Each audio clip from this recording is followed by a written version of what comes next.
네, 그러면 바로 시작하도록 하겠습니다. 하다 보니까 조금 양이 많아진 것 같더라고요. 그래서 일요일 저녁에 다들 피곤하실 텐데 좀 빠르게 진행을 한번 해보도록 하겠습니다. 일단은 레퍼런스를 한 부분들이 좀 많아요. 그래서 제 슬라이드들, 뒤에 나오는 슬라이드들이 앞서서 잘 해놓으신 다른 부분들의 자료들을 많이 활용을 했다라고 생각을 해주시면 될 것 같습니다.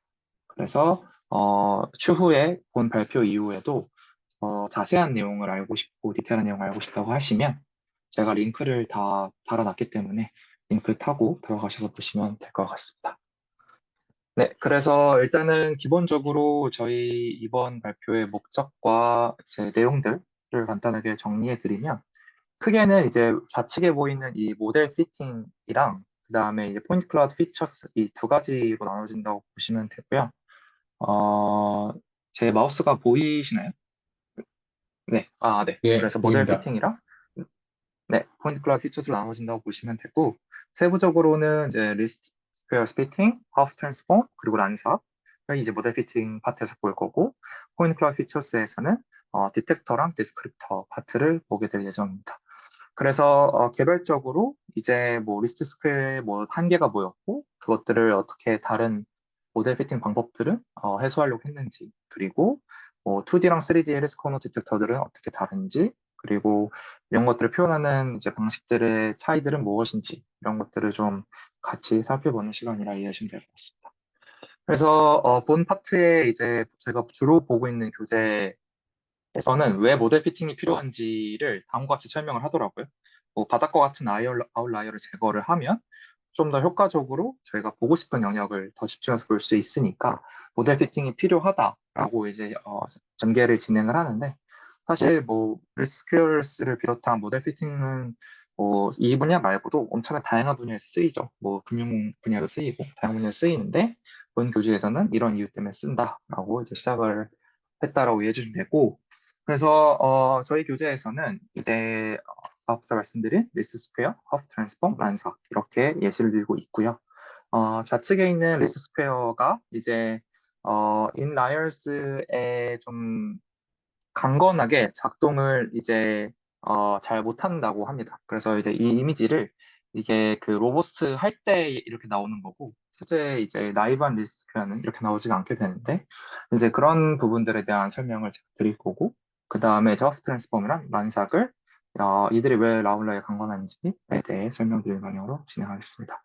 그리고 보시면은 여기 연도가 보이실 텐데요. 다 엄청 오래된 알고리즘들이에요. 그래서 이쪽 분야에서는 여전히 이런 알고리즘들이 파워풀한 힘을 갖고 있구나라는 거를 느끼는 시간이었던 것 같습니다. 그래서 기본적으로 이제 리스트 스퀘어는 오버 디터민드인 상황에서 가장 핏한 이제 그 라인이라고 할까요? 이걸 찾는 거라 보시면 되겠습니다. 그래서 저희가 그 number of unknowns보다 number of equation 넘버가 더 큰 그런 상황을 이제 어, 말하고 있는 상황이고요. 그래서 결국에는 이 상황에서는 그 레지디어를 최소화하는 방향으로 저희가 rather least square 하는 방향으로 저희 이 선을 찾으려고 하는 거라 보시면 되겠고요. 그래서 기본적으로 아래와 같은 이제 노테이션처럼 이제 표현을 할 수가 있겠죠. 이렇게 포인트들이 n개로 주어졌을 때 이 포인트들이 가장 오차가 적게 피팅하는 라인을 찾는다라고 이해해 주면 될 것 같습니다. 그래서 이 같은 경우는 뭐 크게 두 가지 방식으로 나눠진다라고 이제 서술이 되어 있고요. 어, 자축과 같이 이제 AX 이퀄 제로의 형태로 저희가 수식을 표현을 한다면 이때는 이제 이 X 벡터를 일종의 호모제스 코디네이트와 같은 형태로 변형을 했을 때 다음과 같은 식으로 표현을 많이 할 수 있고 이런 게 실제로 저희가 뭐 호모그래피를 계산하거나 뭐 그때 뭐 DLT를 쓰고 기타 등등의 방식을 활용하면서 할 때 쓰는 방식이다라고 이해해 주면 될 것 같고 근본적으로는 이 AX 요거를 미니마이즈 하는 과정을 거쳐야 하기 때문에 여기서 이제 가장 작은 아이겐 밸류를 찾는 방식으로 해를 구한다라고 이해를 해주면 될 것 같습니다. 그리고 우측과 같은 케이스는 이제 결국에는 이제 AX-B의 형태로도 표현이 가능하겠죠. X equal B의 케이스이고, 이 같은 경우에는 근본적으로 저희가 이 수도 인버스를 활용을 해가지고 이 X 햇을 찾는 과정으로 저희가 최적의 해를 찾는다라고 이해해 주면 될 것 같습니다. 그래서 정방향 행렬을 만들어야 인버스가 되기 때문에 이제 스퀘어 매트리스 형태를 만들어서 이제 인버스를 곱하는 방식으로 X 햇을 구한다라고 이해해 주면 될 것 같습니다. 근데 이러한 방식이 이 좌측과 같이 이제 인라이어들이 서로 이렇게 모여 있다라고 표현을 할까요?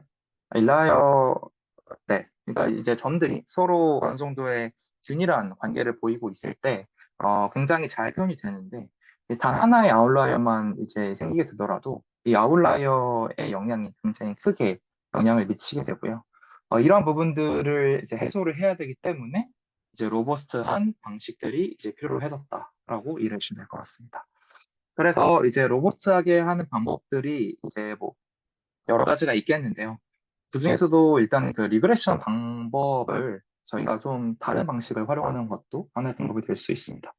그래서 기본적으로 이제 리스트 스퀘어 이니미라이제이션 같은 경우는 L2 놈과 같이 어떠한 그 포물선 형태 이렇게 핑크색으로 표현이 되는데 이렇게 표현이 되죠.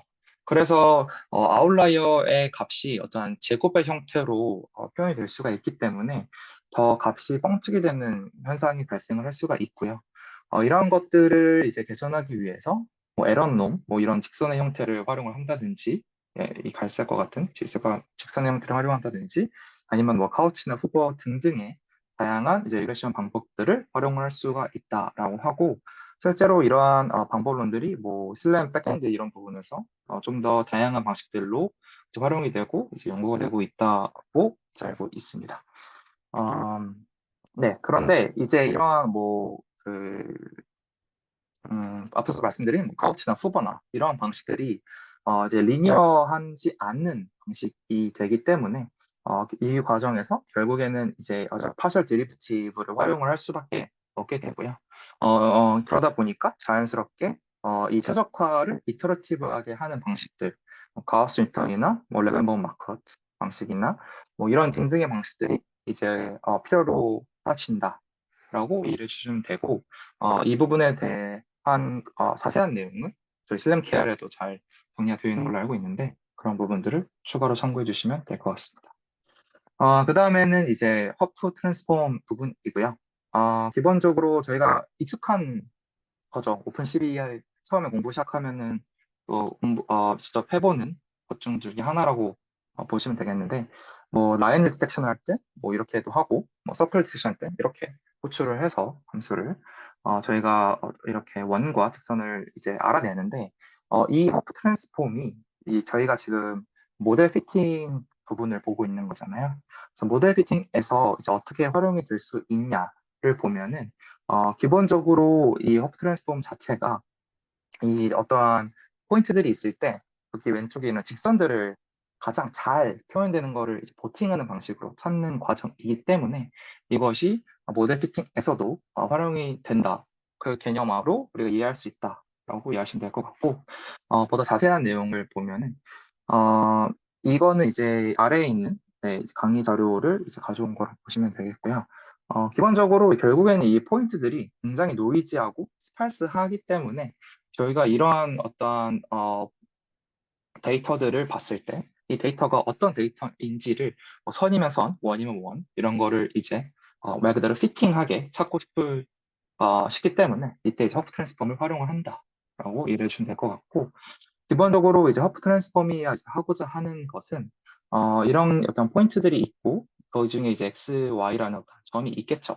그래서 이렇게 라인을 저희가 긋고 싶은 건데 이런 y equal mx 플러스 c의 형태가 아니라 이, 이 코디네이트 자체를 어떤 그 c와 m의 그 기울기와 이제 그 y 절편이라고 표현할 수가, 네, 그렇게 이제 표현을 러프하게 한다면 그런 코디네이트로 저희가 이제 변환을 해서 이 모델 피팅을 하겠다라고 이해를 주시면 되고요. 그래서 기본적으로 이제 좌측에 이러한 이미지 스페이스가 있다고 하면은 여기서의 이미지 선상에서의 저희가 이제 어떠한 점들이 있겠죠. 이러한 점들이 이제 이 파라미터 스페이스에서는 다음과 같은 어떤 직선의 형태로 표현을 할 수가 있게 됩니다. 그래서 이제 위축에 있는 점은 이 선으로, 아래에 있는 점은 이 선으로 표현할 수가 있게 되고요. 그래서 기본적으로 이제 뭐 다음과 같이 서로 왔다 갔다 하는 방식으로 표현을 할 수가 있게 되고, 아웃라이어 같은 어떤 점이 생기게 되면은 다음과 같이 이 서로 교차하지 않는 선의 형태로 표현이 되게 됩니다. 그래서 저희가 파라미터 스페이스로 표현을 하게 되면 기본적으로 이 교차하는 점을 찾아서 이 점이 우리가 원하는 이 모델을 피팅하는 라인이다 라고 찾을 수 있게 된다 라고 이해를 주시면 될 것 같습니다. 그런데 이제 기본적으로 이제 그 파라미터 스페이스를 표현을 할 때, 예를 들어 y equal ax 플러스 b의 형태가 되어 있다고 하면은, 만약에 a가 이제 인피니트한 형태의 골을 띄어서 벌티컬 라인을 만들게 되면은, 이거를 저희가 파라미터 스페이스에서 제대로 표현을 할 수가 없게 됩니다. 그래서 이런 한계를 이제 극복하기 위해서 이제 헤셋 오만 폼이라는 것을 활용을 해서 단순하게 이러한 저희가 익숙한 어떠한 직선의 형태를 표현하는 하는 어떠한 기존의 방식이 아니라 이제 세타와 R로 이제 표현하는 이제 코디네이트로 바꿔서 표현을 하게 되고요. 기본적으로 R과 세타는 다음과 같은 이제 정의로 정의를 하게 됩니다. 자, R은 여기서 그 원점으로부터 이 선 간의 이제 거리가 되고요. 그다음에 세타는 그 사이에 이제 앵글이 되는데 이렇게 표현을 할 때 이제 왜 이렇게 x 코사인 세타 플러스 y 사인 세타 이퀄 r처럼 나오냐라고 이제 의문이 생길 수가 있어서 제가 좀 더 찾아봤더니 이제 방어같이 표현을 할 수 있기 때문이다라고 하네요. 그래서 이제 기본적으로 이제 음, 하나씩 살펴보면은, intersection point of function line이랑, 그 다음에 그 perpendicular line that comes from the origin은 이제 결국엔 저희가 이제 P0의 형태로 이제 표현을 한다면, 다음과 같이 이제 R 코사인 세타, R 사인 세타로 이제 표현을 할 수가 있겠죠. 근데 이제 이걸 가지고 저희가 어떤 벡터의 형태로 이제 표현을 하게 되고, 이 둘 간의 오토고널한 성질이 만족을 해야 되기 때문에 그 둘을 이제 내적을 해서 다음과 같이 표현을 하게 되고요. 기본적으로 이제 저희가 익숙한 코사인 제곱 세타 더하기 사인 제곱 세타는 1이기 때문에 기본적으로 다음과 같이 R을 날리면 이런 형태로 나와서 이렇게 표현이 가능하다라고 이해해 주시면 될 것 같습니다. 그래서 기본적으로 이제 허브 트랜스폼 같은 경우는 저희가 이제 코디네이트를 변경하는 방식으로 저희가 원하는 이제 원과 뭐 직선들을 찾는 과정이라고 이해해 주시면 될 것 같고 그 과정에서 저희가 이런 식으로 이제 퀀타이즈 하는 방식으로 진행을 하게 됩니다. 그래서 이제 파라미터 스페이스 저희가 M과 C로 그 스페이스를 전환을 해서 진행을 한다고 했는데 이거를 이제 다음과 같은 어떤 그리드 형태로 쪼개게 되고요. 그 다음에 이제 뭐 다음에 이 점이 이 스페이스 상에서는 선으로 표현이 되겠죠. 예를 들어서 이렇게 표현이 된다고 하면은 이 점은 또 이렇게 표현이 된다고 하고 이 점은 이렇게 표현이 된다고 하면은 이거를 점점 누적시키는 겁니다. 그래서 여기서는 1이 처음에 들어왔겠죠. 그 다음에 이게 들어왔을 때는 1, 1, 2, 1, 1이 되고 들어왔을 때는 1, 2, 3, 1, 2 돼서 다음과 같이 누적의 형태로 표현이 가능해지고요. 그 결과로 여기서의 이제 로컬 맥시마를 찾게 되는 과정을 통해서 이 모델을 가장 피팅하는 라인을 찾을 수가 있구나라고 이제 표현을 할 수 있게 됩니다.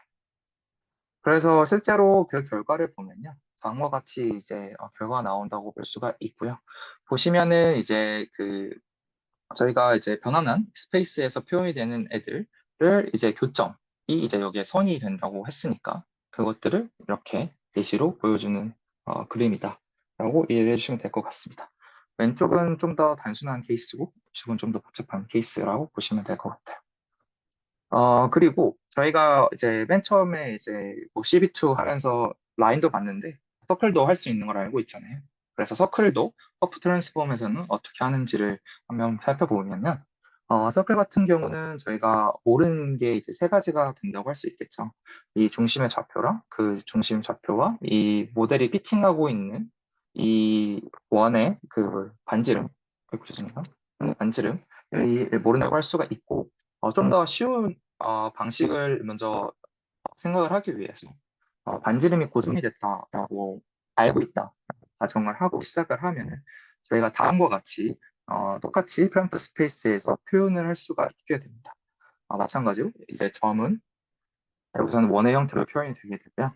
이것들을 이제 하나씩 모으다 보면은 다음과 같은 원들이 계속 그려지게 되고 이 원들이 모두 다 접하는 부분이 이 모델을 표현하는 이 원의 형태가 됩니다.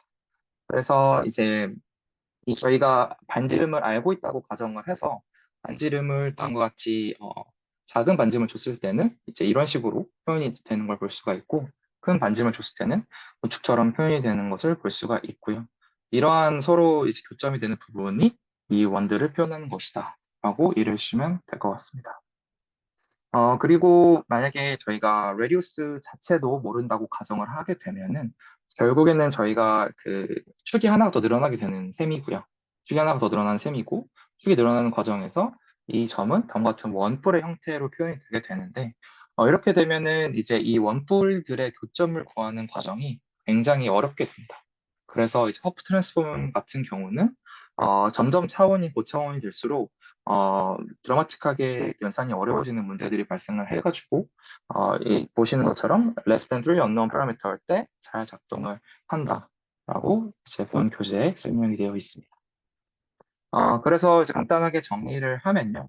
기본적으로는 가장 그 잘 부합하는 교점이 잘 맞는 곳을 이제 포팅하는 과정을 통해서 저희가 교점을 찾고 그 교점을 기반으로 원래의 이제 코디네이트로 돌아와서 스페이스로 돌아와서 그 저희가 원하는 모델을 피팅하는 과정이다라고 이해하시면 될 것 같고요. 이러한 과정들을 거치기 때문에 당연히 아웃라이어에 강건할 수밖에 없다라고 서술이 되어 있습니다. 다만 이제 디스어드밴티지라고 하면은 아까 말씀드린 대로 exponentially increase 하는 문제들이 있고 그리고 이게 또 좋은 빈 사이즈를 적당히 정하는 것이 결국에는 또 하이퍼 파라미터와 같은 역할이기 때문에 그건 좀 어려울 수 있다라고 이제 한계로 지적이 되고 있습니다. 그리고 이제, 란삭이고요. 사실 란삭은, 잘 아실 것 같은 내용이라서 조금은 간략하게 진행을 한번 해보겠습니다. 그래서 기본적으로 랜덤 샘플 컨센서스라는 방식이고요. 말 그대로 무작위로 뽑는데, 무엇을 뽑냐면, 그중 포인트 중에 일부 샘플만을 뽑게 되는 과정이고요. 근데 이 샘플들이 서로 이 모델에서 어떻게 합의가 되는지, 얘네가 이 서포트 그룹이라고 본동문에서 표현을 하는데, 뭐 모델에 잘 부합을 하는 인라이어들인지 아닌지들을 보는 과정이라고 보시면 되겠고, 구체적으로 이제 스텝은 다음과 같다라고 보시면 되겠습니다. 그래서 일단은 randomly minimal subset of data point를 이제 선정을 하게 되고요. 이 포인트들을 이제 샘플이라고 부를 수가 있겠죠.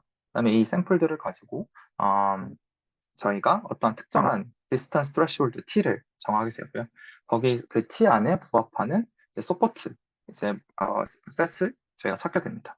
그 다음에 이것들을 이제 n번 반복을 하면서 가장 적합하게 가장 많은 인라이어들이 있는 데를 선정하는 방식이다라고 이해해 주시면 될 것 같습니다. 좀 더 디테일하게 설명을 드리면, 기본적으로 저희가 라인을 찾는 과정이라고 가정을 해볼게요. 미니멀 सब셋의 개수는 저희가 찾고자 하는 목적에 따라 달라집니다. 여기서는 이제 라인이라고 가정을 하면 라인을 정의할 수 있는 건 두 개 포인트이기 때문에 두 개 포인트로 저희가 가정을 하게 되고요. 그 다음에 이걸 가지고 모델을 만들게 되죠. 그러면 뭐 라인의 모델을 만들었으면 여기서의 서로 이제 에러 값들을 계산을 하게 되고 여기서 본인이 원하는 이제 트레시홀드 안에 얼마나 부합을 하는지를 찾는 과정이라고 보시면 되겠습니다.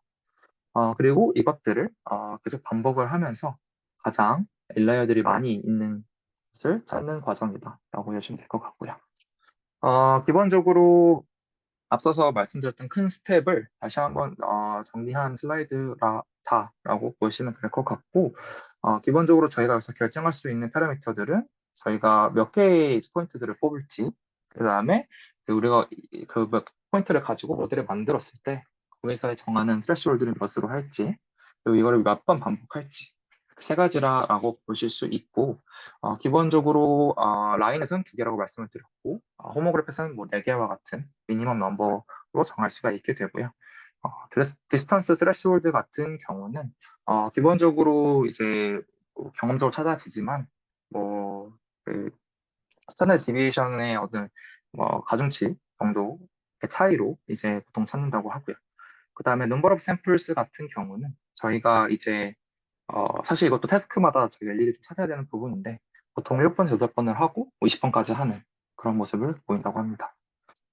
그리고 이제 그런 부분들을 본 논문에서는 조금은 어, 그래도 좀 표현을 하고 싶어 했던 것 같아요. 그래도 가장 적합한 N번을 좀 설명을 해야 되지 않을까? 이런 니즈가 있었던 것 같고, 그래서 그런 부분들을 설명하는 노테이션이 간단하게 제시가 되어 있다라고 이해해 주시면 될 것 같습니다. 그래서 기본적으로는 이제 이 W가 이제 결국에는 이제 1-2로 표현이 되어 있는 건데요.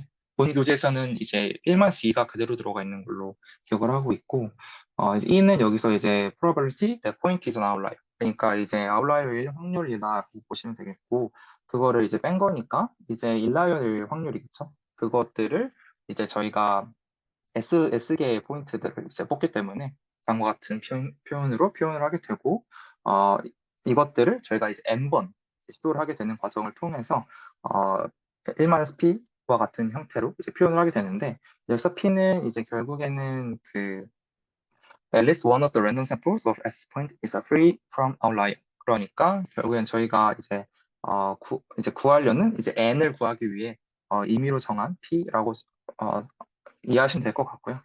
기본적으로 이 노테이션은 이제 로그를 씌워서 n을 구하는 과정이다라고 이해를 해주시면 될 것 같습니다. 그래서 이제 본 논문에서는 이거를 이제 이제 required 포인트의 개수를 달리하고 proportional value 달리하면서 이 수치들이 어떻게 변화하는지를 봤고요. 결론적으로는 이제 미니멈 required 포인트가 늘어날수록 당연한 말이지만 그 수치가 계속 늘어나는 것을 보실 수가 있습니다. 네, 그래서 이제 란삭 같은 경우는 뭐 당연히 장점이라고 하면은 애초에 아웃라이어에 강관하기 위한 모델이기 때문에 아웃라이어 당연히 강관할 수밖에 없겠죠. 또 이터러티브하게 계속 반복하는 모델이기 때문에 그리고 직관적으로 이해가 되고 활용하기도 쉽다라고 볼 수가 있습니다. 그런데 문제는 이게 결국에는 이터러티브하게 하는 방식이라서 결정적으로 어떤 하나의 값이 매번 나오는 형태가 아니다 보니까 처음에 이니라이제이션도 굉장히 잘 돼야 되는 또 한계들이 있고요. 중간중간에 말씀드렸던 파라미터들을 정하는 것도 개인의 선택이기 때문에 그런 것들을 이제 정하는 것도 중요하다라고 할 수가 있습니다. 그리고 만약에 이제 특정 아웃라이어들이 어떤 자체적으로 자기네가 어떤 구조를 갖고 있고 저희가 이니라이제이션이 잘못돼서 그쪽 부분을 좀 어, 처음에 쏠리게 되면은 여기서도 구조가 잘 찾아져서 여기가 피팅이 맞아라고 이제 잘못된 결과를 보여줄 수도 있어요. 그래서 그런 부분들도 아무래도 저희가 랜덤하게 뽑아서 하는 방식이기 때문에 그런 한계들이 있을 수 있고요. 그리고 이제 추후에 이제 그래서 이런 부분들을 좀 해소하기 위해서 어, 프로삭이나 아니면은 뭐 로우 란삭 이런 거와 같은 방식들이 제시가 돼서 활용이 되고 있다라고 알고 있습니다. 두 논문 모두 약간 프라이어 놀리지를 좀 더 활용을 해서 전체에서 막 랜덤으로 막 찾는 것이 아니라 좀 인접한 애들을 좀 뭐 간단하게 란삭을 돌려서 찾아보고 추가적으로 더 돌려본다든지 어떠한 다른 어떤 스텝을 나눠서 하는 방식들로 이제 좀 더 고차원의 란삭을 이제 진행을 하려는 방식이다라고 이해해 주시면 될 것 같고 보다 자세한 내용은 몇 번 논문들을 참고하시면 될 것 같습니다. 그래서 이제 모델 피팅 부분은 이제 얼추 설명을 다 끝냈고요. 이제 포인트 클라우드 관련된 내용으로 넘어가겠습니다. 이제 포인트 클라우드와 관련된 내용에서 이제 해리스 코너 디텍터 부분이 가장 먼저 나오더라고요. 네, 해리스 코너 부분은 사실 뭐 2차원에서 저희가 굉장히 익숙한 코너 디텍션 방법론이죠. 그래서 그 부분을 간단하게 좀 복습한다는 차원으로 먼저 2차원을 가져와 봤습니다. 그래서 기본적으로는 이제 이미지 그레디언트를 어떤 작은 영역에서 찾는 방식으로 시작을 하죠. 그렇게 시작을 해서 우측에 있는 매트릭스의 형태로 코브렌스 매트릭스를 만들어서 여기서의 이제 아이겐밸류와 아이겐벡터를 찾아서 그 아이겐밸류를 활용해 코너를 결정하는 방식으로 음, 구성이 되어 있는데요. 기본적으로 왜 코너를 보냐는 것도 당연히 이제 저희가 좀 익숙한 부분이긴 한데, 이제 그 가장 어, 서든 체인지가 가장 극명하게 드러나는 부분이기 때문에 저희가 엣지를 본다라고 이제 엣지 본다, 코너를 본다라고 이해를 하실 수가 있고요. 결국에는 이 코너를 보는 게 이제 large variation in neighborhood, 이 주변에서 가장 변화가 크고, 그리고 트랜슬레이셔널 로테이션이나 일루미네이션에서 변화가 인베리언트한 특징을 갖고 있어서 저희가 코너를 좀 더 초기 연구일수록 더 많이 찾았다라고 이해해 주게 될 것 같습니다. 그래서 기본적으로 그레디언트가 뭐 다음과 같은 형태로 표현이 된다 라고 설명을 할 수가 있고요. 기본적으로 여기서는 이제 뭐 X축으로 움직이든 Y축으로 움직이든 기본적으로 그레디언트 값이 크게 변하지 않기 때문에 가운데 모이는 현상을 볼 수가 있고, 이쪽 엣지 같은 경우는 X로 움직일 때 그래디언트가 크게 변하겠죠. 그래서 다음과 같은 형태를 보이고, 이쪽은 이제 그 코너이기 때문에 값이 모두 변하는 형태를 보이고 있습니다.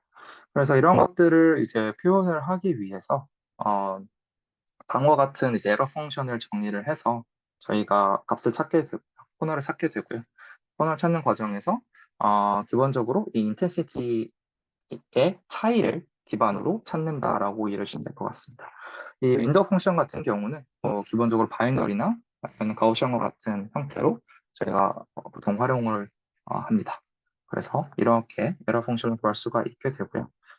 기본적으로 이제 에러 펑션을 이제 하나씩 이제 풀게 되면은 다음과 같은 형태로 이제 표현을 할 수가 있게 되죠. 여기서 이제 테일러 익스펜션을 활용을 해가지고 표현을 하게 되고, 기본적으로 만약에 저희가 이 윈도우 펑션을 1이라고 가정을 한다면 뭐 다음과 같은 식으로 더 간결하게 표현을 할 수가 있게 됩니다. 그래서 코너를 디텍션을 할 땐 저희가 보고 있는 이 M 매트릭스의 이제 값들을 가지고 코너를 판단을 하게 되고요. 판단을 하는 과정에서 이제 다음과 같이 이제 저희가 표현을 할 수가 있게 됩니다. 그러니까 이제 XX가 U고 YX가 V, 그리고 ZX가 어떤 에러 펑션의 결과값이라고 이제 표현을 하게 되면은 다음과 같은 형태로 저희가 그 그림을 표현할 수가 있게 되고요. 그 코너 플랫 엣지는 다음과 같은 형태로 이제 표현이 되게 됩니다. 결국엔 코너는 이제 모든 부분에서의 변화가 두드러지는 부분이기 때문에 다음과 같이 표현이 되고, 엣지는 한 부분에서 변화가 두드러져서 다음과 같이 표현이 되는 것으로 이해할 수 있습니다. 그래서 결론은 저희가 이러한 것들을 그림을 그릴 수 있는 것도 알겠고, 어떤 코너를 잘 찾으려고 하는 거인 것 알겠으니까, 그럼 이걸 어떻게 찾는지를 살펴보면은 다음과 같이 이제 이 어, 함수를 저희가 이제 한 단면을 잘라서 본다고 생각을 한다면 다음과 같이 볼 수가 있겠죠. 이것들을 이제 표현하는 게 다음과 같은 형태로 저희가 표현을 할 수가 있게 되는데, 기본적으로 저희가 그 어떤 z 이퀄 1이라고 할까요? 그 표면을 자른다고 가정을 했을 때 다음과 같은 방식으로 표현을 할 수가 있게 되죠. 근데 보시면 여기가 1, 0, 1, 0, 0, 1로 되면은 다음과 같은 원의 형태를 보이게 되고요. 만약에 여기가 2, 1로 이제 그 파라볼로이드 관점에서 x 값이 커지면은 에러 값이 커지는 속도가 이제 2배로 빠른 거죠.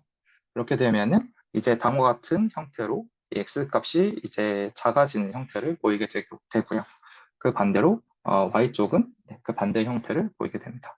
그래서 결론적으로는 이러한 그 저희가 보고 있는 이 M 매트릭스에서의 이 람다 값들이 이러한 변화에 유의미한 차이를 만들어낸다라고 이해를 할 수가 있게 되고요.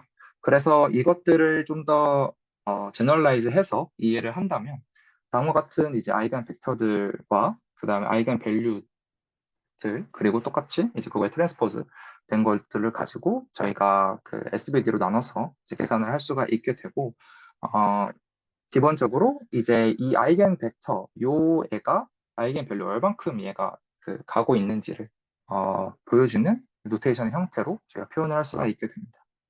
그래서 4 같으면 다음과 같은 형태로 표현이 되고 이 모양이 더 급격해지는 것을 보실 수가 있게 되고요. 보시다시피 앞에서 얘기한 벡터들의 변화는 일종의 로테이션의 변화라고 보실 수가 있고요. 그 로테이션의 변화이기 때문에 다음과 같은 형태로 그 결과값이 조금 돌아간 형태로 보이게 됩니다. 그래서 기본적으로 저희가 M 매트리스를 M SVD로 통해서 다음과 같은 포맷으로 분류할 수 있다라고 봤고요. 이를 기반으로 저희가 이 타원을 표현하는 람다 1과 람다 2를 구할 수가 있게 되고요. 이러한 것을 가지고 저희가 이제 의미론적으로 이제 해석을 하게 되면은 저희가 원하는 코너 값을 그리고 엣지나 이런 부분들을 검출을 할 수가 있게 됩니다.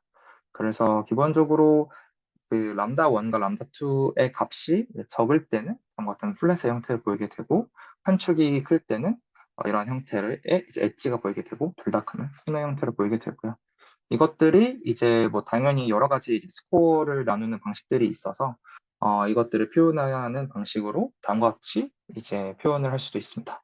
그래서 이제 오리지널 페이퍼인 해리스 스테판스 88년도의 페이퍼는 다음과 같이 이제 표현을 이제 해서 요 R 값을 구하게 되고요. 요걸 기반으로 얘가 코너인지 플랫인지 엣지인지를 분별하는 방식으로 활용이 되게 되고 마찬가지로 같은 맥락이지만 그 R 값을 구하는 방식을 후속 연구에서는 좀 다르게 가져와서 표현을 하게 되는 방식으로 구하게 됩니다. 그래서 기본적으로 이제 이 코너는 어, 로테이션에 저희가 인베런트하다고 했었죠. 왜냐하면 아이겐 밸류 값 자체가 그대로 유지가 되기 때문인데요. 그래서 이제 다음과 같은 모습을 보이게 되고, 다만 이제 크기에는 영향을 받아서 그 엣지가 이제 만약에 그 심 자체가 작아지면 이제 코너의 형태로 대입하는 등의 모습을 보일 수 있다라는 게 이제 2D에 대한 내용이었고요. 이제 저희가 3D 내용을 봐야 되는데, 사실 2D는 이제 저희 3D 보기 위해 먼 길을 건너왔다라고 보시면 되겠습니다. 그래서 결국에는 이제 헬스 3D 같은 경우는, 크게 이제 인텐시티가 있는 부분과 없는 부분으로 이제 나눠서 서술이 되어 있습니다. 그래서 이제 맨 처음에 이 노테이션들은 저희가 수식이 있는 부분이고요. 인텐시티가 있는 부분이고요. 그 인텐시티가 있는 부분에서 다음과 같은 이제 작은 무브 3차원이니까 UVW로 이동을 하게 되면은 다음과 같은 이제 표현으로 이제 인텐시티를 구할 수가 있게 되죠. 저희가 2차원에서는 XY였던 게 이제 하나 더 늘어났다라고 이해해 주시면 될 것 같습니다. 그래서 이제 마찬가지 과정을 거쳐서 방어 같은 형태로 저희가 로테이션을 표현을 할 수가 있게 되고요. 어, 여기서 이제 저희가 그 코브런스 매트리스 오브 인텐시티를 구하려고 할 때, 저희가 이제 결국에는 그 그레디언트의 변화를 봐야 되기 때문에 여기서 벡터 1을 가져오게 됩니다. 그래서 벡터 1을 가지고 그 다이렉션에서의 그 인텐시티 인크리스를 저희가 다음과 같은 노테이션으로 표현을 할 수가 있게 되고요. 이것은 다음과 같은 어떤 매트리스의 폼의 형태로 표현이 가능해지고 이는 결국에는 미니마이즈하는 수식으로 다음과 같이 표현을 할 수가 있게 됩니다. 근데 기본적으로 이 노테이션을 저희가 앞서서 봤던 그 리스트 스퀘어에서 구하는 방식과 또 유사하게 이제 수도 인버스를 활용을 해가지고 구하는 방식을 통해서 저희가 이제 벡터 1을 구할 수가 있게 되고 이것들이 결국에는 XYG의 인텐시티의 변화량, 그레디언트를 이제 구할 수가 있는 과정이다. 라고 이해해 주시면 되겠습니다. 그리고 이제 두 번째로 저희가 인텐시티가 없는 그 포인트 클라우드에 대해서도 봐야 되는 상황이죠. 그래서 인텐시티가 없는 포인트 클라우드와 같은 경우에는 다음과 같은 어, 상태를 보이게 됩니다. 그래서 기본적으로 그 로컬 서페스 어라운드 포인트 P가 이제 다음과 같은 이제 fxyz 이퀄 0의 형태를 띈다고 했을 때는 결국 이 코스트 펑션 자체가 다음의 형태를 이제 보인다고 합니다. 이 부분은 제가 이제 디테일하게 좀 이해를 잘 못하는 부분이긴 한데요.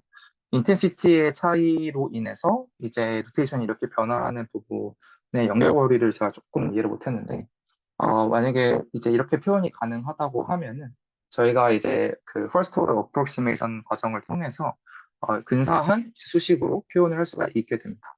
근데 이것은 저희가 결국에는 그 위에서 이제 서페스를 다음과 같은 형태로 저희가 그 어슘을 했기 때문에 기본적으로 서페스 노멀 n을 활용을 해가지고 다음과 같은 형태로 제가 표현을 할 수가 있게 되고요.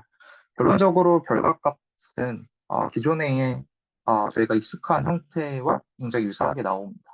다만 여기서는 이제 인텐시티의 변화량보다는 이제 노멀의 변화량이라고 보시면 될 것 같고요. 그래서 이렇게 수식이 표현이 된다라고 이해해 주시면 될 것 같고, 그 다음에 마지막으로 이 교재에서 나오는 게 이제 헬스 6D 부분이 제시가 되어 있고요. 여기서는 이제 그 인텐시티랑 서페스 노멀을 전부 보는 방식이다라고 보시면 되겠습니다. 저희가 헤리스 3D 봤을 때 하나는 인텐시티만 보는 거였고 하나만 서페스 노멀만 보는 거였잖아요. 이번에는 이 두 개를 전부 보는 방식이다라고 이해해 주시면 될 것 같고, 다음과 같이 이제 표현이 되는 이제 코베레스 매트릭스를 가지게 됩니다. 그리 코베레스 매트릭스를 저희가 앞서서 봤던 그런 SVD나 이런 것들로 잘 쪼개서 아이겐밸류, 아이겐 벡터를 찾게 되면 다음과 같이 이제 저희가 리스폰스 R 값을 정할 수가 있게 되는데요. 이 R 값을 정하는 거는 이제 저희의 그 관점의 문제라고 이해해 주시면 될 것 같고요. 만약에 이제 R 값을 람다 3로 정해야 하게 되면은 이제 그 인텐시티가 없는 방식으로 이해를 하는 것이라고 이해하면 될 것 같고, 람다 5를 하게 되면은 굉장히 강한 이제 그 기준을 이제 코너 디텍션에 활용을 한다라고 이해해 주시면 될 것 같습니다. 그리고 이제 드디어 이제 헬스콘 끝났고요. 그 다음에 나온 게 이제 ISS라는 인트린식 시그니처라는 연구이고요. 이거는 제가 시간상 디테일하게 논문을 읽어보지는 못했습니다. 그래서 이제 핵심 부분만 제가 일단은 가져왔는데요. 기본적으로 이제 여기서 이제 하고자 하는 것은, 이 처음에 그 어떤 포인트를 정하게 되면은 거기서 이제 웨이트들을 먼저 정리를 하게 됩니다. 그래서 이제 웨이트를 정의를 할 때 이 웨이트를 정의하고자 하는 목적이 무엇이냐면, 스파르스 샘플드 리즌이 더 많은 기여를 할 수 있도록 그 웨이트를 다음과 같은 형태로 표현을 이제 하는 방식을 먼저 이제 활용을 하게 되고요. 그래서 이제 이 거리값을 이제 가져다가 이제 분모에 넣어서 어, 멀리 있는 애들, 그러니까 스파스한 애들이 더 많이 기여를 할 수 있게끔 어, 일단 웨이트를 정의를 하게 되고, 그 다음에 이제 그 포인트들 간의 이제 코베런스 매트릭스를, 여기서는 스캐터 매트릭스라고 이제 설명을 하던데, 이제 코베런스 매트릭스를 다음과 같은 노테이션으로 이제 정하게 됩니다. 그래서 이제 뭐 웨이트, 앞서서 정의한 웨이트들을 곱하게 되고요. 이것을 제가 노멀라이즈를 하는 과정으로 다시 나누게 되는 과정을 통해서 코베런스를 표현을 하게 되고, 여기서 이제 아이겐밸류랑 아이겐 벡터를 찾아서 이들의 이제 아웃 프로덕트를 통해서 다음과 같은 네 개의 코디네이트를 정의를 하게 됩니다. 그래서 이 코디네이트 정의를 할 때 방향이 저희가 정의가 되어 있지 않아서, 방향이 이제 모든 코디네이트에서 이제 앞뒤, 위, 아래 그런 식으로 이제 표현이 돼서 네 개의 케이스가 나오는 걸 보실 수가 있고요. 여기서 이제 구한 이 아이겐밸류, 아이겐벡터를 활용을 해가지고 저희가 키포인트를 다음의 형태로 정의를 할 수 있다라고 합니다. 네, 이 부분은 제가 이제 서페스랑 이 라인 부분부터 해가지고 좀 이해를 해보자고 했는데 조금 이해가 안 돼서, 이 부분도 혹시 다른 분 의견이나 조언 주실 부분 있으면 그 부분도 좀 부탁드리도록 하겠습니다. 네, 그렇게 되고요. 그 다음에 이제 저희가 피처를 이제 뽑는 부분들을 이제 받고, 이것들을 이제 서술하는 이제 디스크립터를 이제 봐야 되잖아요. 그래서 디스크립터 같은 경우는 이제 트랜스포메이션에 좀 강건해야 되고, 노이즈나 뭐 레졸루션 같은 데에 또 강건해야 되는 이제 조건들이 있습니다. 그래서 이런 조건들 때문에 뭐 단순히 그냥 나이브하게 그냥 뭐 노멀 값을 디스크립터 쓸게 뭐 이런 것보다는 어떠한 추가적인 디스크립터의 형태를 띠는 어떠한 알고리즘들이 필요로 하다라고 이해해 주시면 될 것 같고요. 그런 것들이 다음과 같이 되게 다양한 케이스들이 있다라고 보시면 될 것 같습니다.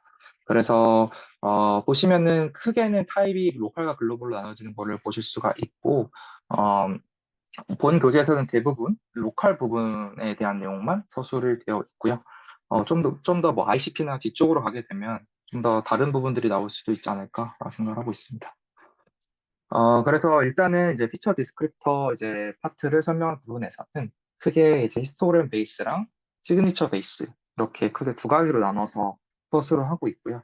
히스토그램 베이스 같은 경우는 이제 로컬 지오메트릭 베리언스들을 이제 히스토그램에 인코딩하는 방식으로 진행이 되게 됩니다. 그래서 여기서는 포인트 피처 히스토그램이랑 패스트 포인트 피처 히스토그램이 이제 예시로 들어와 있고요. 그다음에 뭐 시그니처 베이스에서는 로컬 레퍼런스 프레임이랑 뭐 시그니처 오브 히스토그램 오브 오리엔테이션이 있는데, 네. 로컬 레퍼런스 프레임은 굉장히 간소하게 설명이 되어 있더라고요. 아무튼, 이제 이렇게 설명이 되어 있습니다. 그래서 이제 저희가 먼저 포인트 피처 히스토그램부터 보게 되면은, 기본적으로 방식은 매우 간단합니다. 먼저 저희가 이 포인트를 결국에는 잘 서술하는 디스크립터를 만들어야 되는 거잖아요. 그래서 일단은 이 어떤 임의의 점을 저희가 정했을 때 이 점에 이제 특정 radius r 안에 들어오는 점들을 이제 네이버 서치로 이제 찾게 되고요. 그 다음에 이제 이것들을 찾았을 때 이들을 전부 다 포인트 쌍을 만들게 됩니다.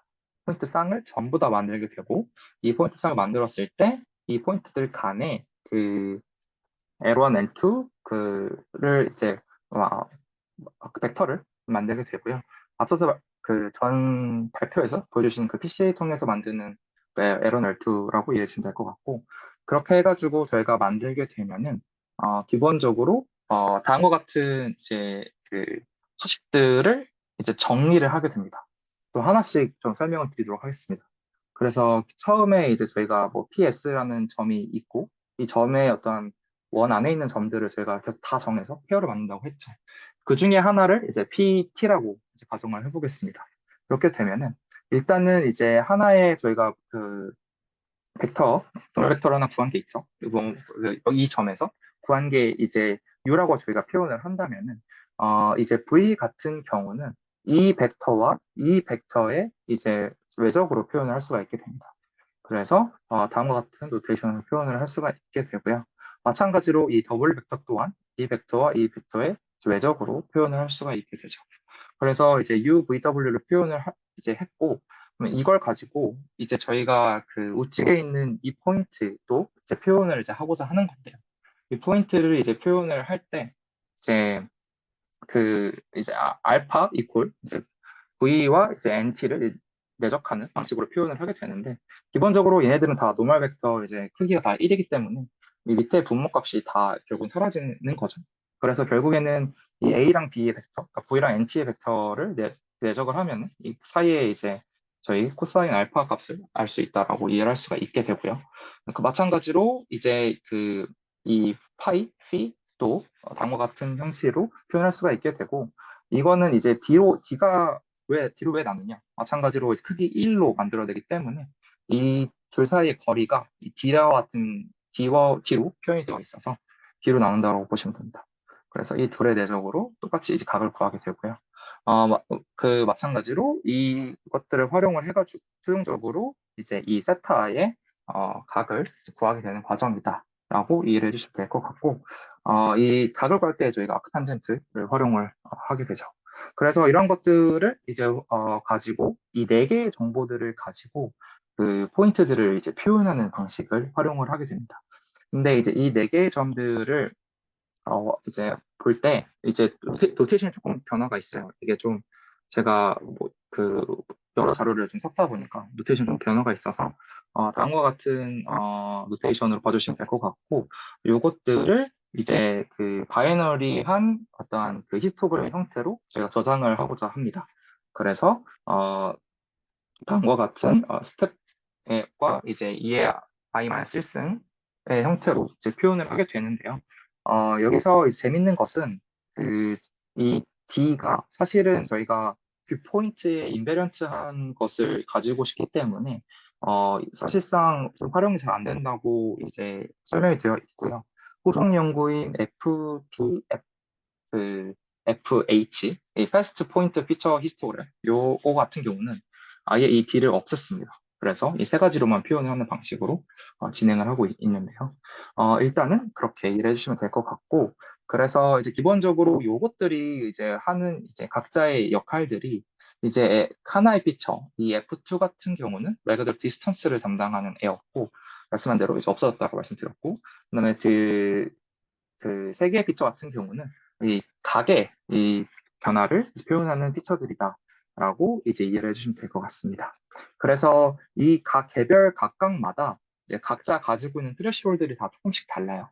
그 트레시홀드에 따라서 이 스텝 값이 정해진다고 보시면 되겠습니다. 그래서 이 SI랑 FI와의 크기를 비교를 해서 어, 그 각자 threshold 값이 제가 정확히 기억은 안 나는데 각각의 다른 threshold를 비교를 해서 그러니까 이제 이렇게 되면 0 아니면 1로 형태로 저희가 반영을 하게 되고요. 이 빈의 형태를 여기서는 이제 16개로 제한을 했습니다. 여기서 이제 그 81개로 한번 해봤다라는 식으로 소술이 되어 있는데 그럼 너무 그 값이 커지고 데이터 양이 많아진다고 하더라고요. 그래서 여기서는 16개의 빈을 가지고 IDX를 표현하는 방식을 활용하고 있다라고 보시면 되겠고요. 그래서 일단은 어떤 특정한 이제 빈의 값이 많이 나오게 되는 애들은 다음과 같이 뭐 플레인이다, 뭐 실린더다, 스피어다 이런 식으로 저희가 어떤 물체를 서술할 수 있는 방식으로 히스토그램을 저장을 할 수가 있게 됩니다. 그래서 이런 식으로 저희가 피처 디스크립터를 활용할 수 있다라고 이해해 주시면 될 것 같고, 그 다음에 이제 패스트 포인트 피처 히스토그램, 말 그대로 패스트가 더 붙은 게 전부이고요. 이것이 이제 하고자 했던 것은 이제 그 타임 컴플렉시티 오브 오리지널 페이퍼 FPH가 좀 느렸던 게 문제였던 거죠. 그래서 실제로 활용하기에는 좀 어려움이 많이 따랐기 때문인데요. 기본적으로 이제 그 싱글 페어인데 이게 이제 이 네 가지 이 정보들을 구하는 시간이랑 그 다음에 이 제가 모든 노드들 간에 서로 연결을 한다고 했잖아요. 그래서 이 모든 점들을 이 레디우스 안에 모든 점들을 다 보기 때문에 이들이 전부 fully connected 되어 있다라고 표현을 하던데 이렇게 이제 모든 걸 다 봐야 되기 때문에 어 이제 컨비네이션 형태로 표현이 되게 되고요. 그 다음에 이것들이 이제 또 그 포인트들이 그 이 하나에서 이렇게 하는 건데 또 여기서도 이렇게 해야 되고 또 여기서도 이렇게 해야 되고 다 해야 되기 때문에 포인트들의 개수를 또 곱하게 되고요. 근데 이게 이제 굉장히 또 많은 연산들이 들어가기 때문에 이것들을 좀 더 간소화하고자 했던 접근이다라고 이해해 주시면 될 것 같습니다. 그래서 일단 그림부터 먼저 보시면은 partially connected 되어 있는 것을 보실 수가 있어요. 그래서 뭐 예를 들어서 얘는 더 이상 뭐 얘랑 연결이 안 돼 있죠. 다이렉트하게. 뭐 얘는 얘랑 다이렉트하게 연결이 안 돼 있고 여기는 이렇게 되어 있는데 이런 식으로 일부 커넥션을 줄이는 과정을 통해서 더 빠르게 만든 방식이다라고 이해해 주시면 될 것 같고요. 여기서 보이는 이 숫자 2는 이게 두 번 계산이 되는 거라고 보시면 돼요. 이게 왜 두 번 계산이 되는지는 다음 슬라이드에서 좀 더 디테일하게 설명드리겠습니다. 그래서 먼저 여기서 이제 두 가지 스텝을 거치게 되고요. 첫 번째 스텝은 이제 Simplified Point Feature Histogram이라고 그냥 단순하게 어떠한 이 점이 있다고 하면은 얘랑 직접적으로 연결된 애들만 이제 계산을 하는 겁니다. 이렇게 해서 이제 네이버후드에 이 친구들만 계산을 하게 되고 이 레디우스 밖에 있는 애들은 당연히 포함이 안 되겠죠. 그래서 이렇게 애들만 계산을 하게 되고요. 이렇게 계산된 이 애들에서도 한 번씩 더 하는 겁니다. 한 번씩 더 하고 한 번씩 더 하고 한 번씩 더 하고 그래서 여기 애들은 두 번씩 들어가는 거라고 이해해 주시면 되겠습니다. 이렇게 해가지고 하는데, 근데 여기 단순히 그냥 더하는 게 아니라, 여기서 이제 어떤 가중치를 둬서 더하는 방식을, 한다라고 보시면 되겠고요. 여기서 이 WK는 결국에는 디스턴스라고 보시면 되겠습니다. 그래서, 이 디스턴스의 역으로 이 가중치를 줌으로써, 좀 더 이 표현력을 좀 더 잘 만들려고 했던 접근이다라고 이해해 주시면 될 것 같아요. 그래서 이제 좀 더 뭐 세부적인 디테일이 더 많이 있는데, 뭐 그 중에 뭐 간단하게만 갖고 올 만한 것 같고 왔고요. 그래서 디스턴스가 여기서 사라졌다라고 이 정보의 가져갈 정보들 양에서 네, 사라졌다라고 말씀드렸고, 그리고 그 좀 더 패스트하게 만들기 위해서 여기서는 포인트 클라우드들의 오더링 방식을 활용을 했다라고 합니다. 그래서 우측에 있는 것이 unordered 상황이고요. 아래에 있는 것이 오더드 된 상황입니다. 그래서 유사한 포인트들을 이제 말 그대로 이제 오더화해서 이제 하면은 연산이 좀 더 빨라지더라. 이런 내용들이 담겨 있습니다. 그리고 이제 그 시그니처 오브 히스토그램 오브 오리엔테이션 부분도 있는데 제가 이 부분까지는 미처 준비를 하지 못했습니다. 그래서 이 부분은 혹시 관심 있으신 분들은 따로 좀 보시면 네, 될 것 같습니다. 일단은 발표는 여기까지이고요. 사실 원래 이 레퍼런스들이 굉장히 좋은 레퍼런스들이 많아서 그런 레퍼런스를 참고하시면 더 도움이 될 것 같습니다. 네, 일단은 발표는 여기까지고 질문 제가 확인해 보겠습니다.